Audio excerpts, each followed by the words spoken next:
ঢাকায় প্রথমবার মাঠের অনুশীলনে বাংলাদেশ দল দ্বিতীয় টেস্টের আগে ফুরফুরে মেজাজে সেরেছেন অনুশীলন। তবে প্রথম টেস্টে সেঞ্চুরিয়ান ঘাড়ের অস্বস্তিতে নেটে ব্যাট করেননি। দলের আবহ নিয়ে সন্তুষ্ট হেড কোচ ফিল সিমন্স। তার মতে একে অপরের প্রতি যেই সম্মান, তাতেই সফলতা পাচ্ছে দল। ডারউইনে ইতিহাস গড়া শেষ, এবার ম্যাকায়ে সেই ইতিহাসকে আরও সমৃদ্ধ করার পালা। সমুদ্র তীর বেষ্টিত ভেন্যুতে পৌঁছে প্রথমবার মাঠের অনুশীলনে বাংলাদেশ। প্রথম টেস্ট জয়ের পর যেমন আত্মবিশ্বাস বেড়েছে, তেমনি ফুরফুরে মেজাজেও দেখা গেছে টাইগারদের। দলের এমন আবহে দারুণ খুশি হেড কোচ ফিল সিমন্স। দীর্ঘ সময় ধরে দলের আবহ বেশ ভালো। সবাই সবার মতামতকে সম্মান করে, যা একটা দলের জন্য খুবই গুরুত্বপূর্ণ। এতে আমরা দিন দিন ভালো খেলছি।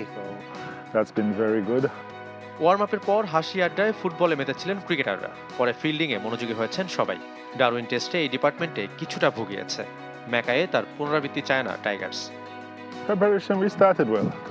Today was good. Today was about getting back in the right frame of mind. So I think everybody seems to be in that right frame of mind for a second test match.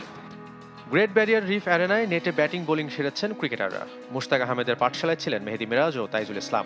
এই টেস্টেও তাদের কাছে হয়তো নিজেদের সেরাটা চাওয়া কোচের। তবে batting অনুশীলনে নামেননি তানজিদ তামিম, ঘাড়ের অস্বস্তিতে ভুগছেন। অবশ্য দ্বিতীয় টেস্টের আগে আরও একদিন সময় থাকায় এই বাঁহাতিকে নিয়ে ততটা চিন্তিত নন টিম ম্যানেজমেন্ট। অনুশীলনে মুশফিকুর রহিমের আঙুলের চোট কিছুটা ভয় ধরালেও পরে অবশ্য প্রাথমিক চিকিৎসা শেষে আবারও ব্যাট করেছেন মিস্টার ডিপেন্ডেবল। অনুশীলনে দীর্ঘ সময় বল করেছেন পেসার শরীফুল ইসলাম। তাকে আলাদা করে পরামর্শ দিয়েছেন কোচ ফিল সিমন্স। যদিও প্রথম টেস্টের পেস ত্রয়ীর পারফরমেন্সে শরীফুলের একাদশে জায়গা করে নেওয়া কঠিন। ওয়ার্কলোড ম্যানেজমেন্টের জন্য কেউ বিশ্রাম পেলে তবেই সম্ভব এই পেসারের অন্তর্ভুক্তি।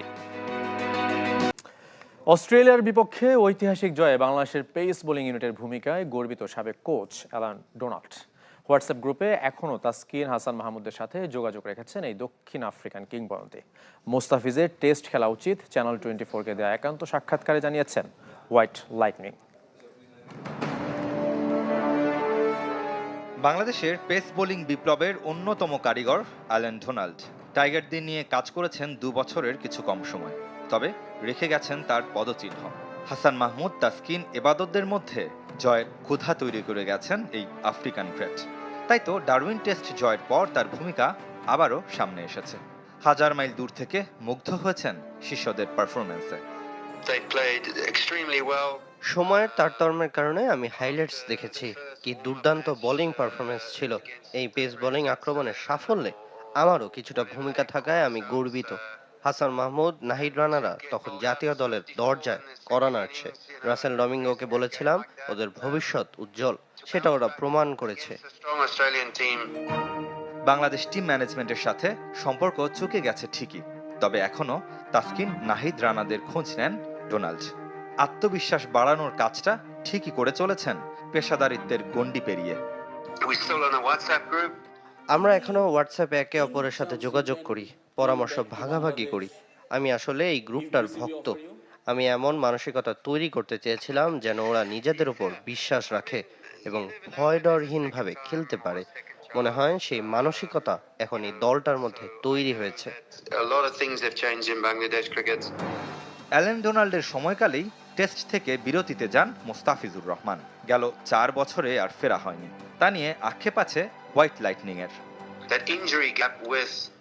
আমি সব সময় চেয়েছি পেস বোলিং ইউনিটটা যেন বড় থাকে। সেক্ষেত্রে কেউ ইনজুরিতে পড়লে বিকল্প নিয়ে যেন ভাবতে না হয়।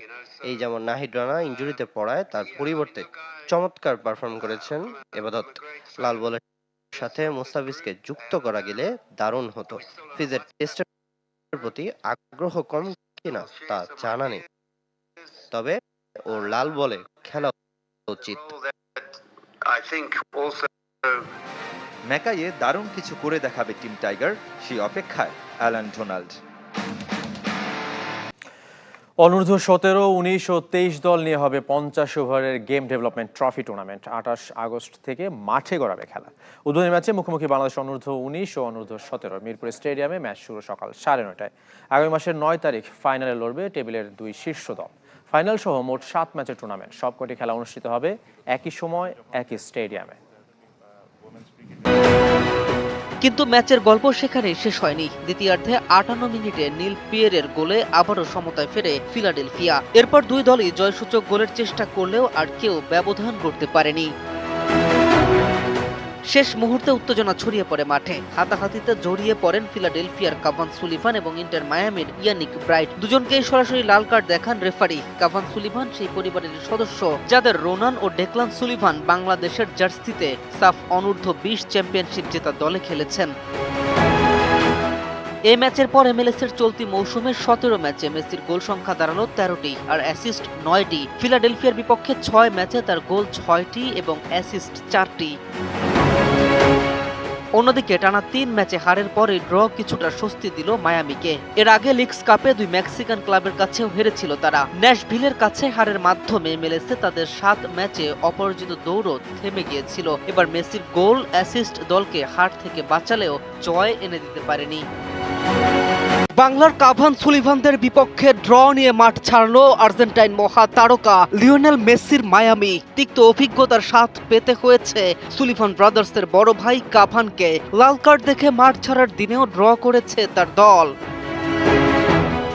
লিওনেল মেসি গোল করলেন, সতীর্থকে দিয়ে গোলও করালেন, তবুও জয় নিয়ে মাঠ ছাড়তে পারল না ইন্টার মায়ামি। ফিলাডেলফিয়া ইউনিয়নের মাঠে জমজমাট লড়াই শেষে ম্যাচটি শেষ হয়েছে 2-2 সমতায়। আর ম্যাচের একেবারে শেষ দিকে লাল কার্ড দেখে আলোচনায় এসেছেন বাংলার ফুটবলের পরিচিত সুলিভান পরিবারের বড় ছেলে কাভান সুলিভান।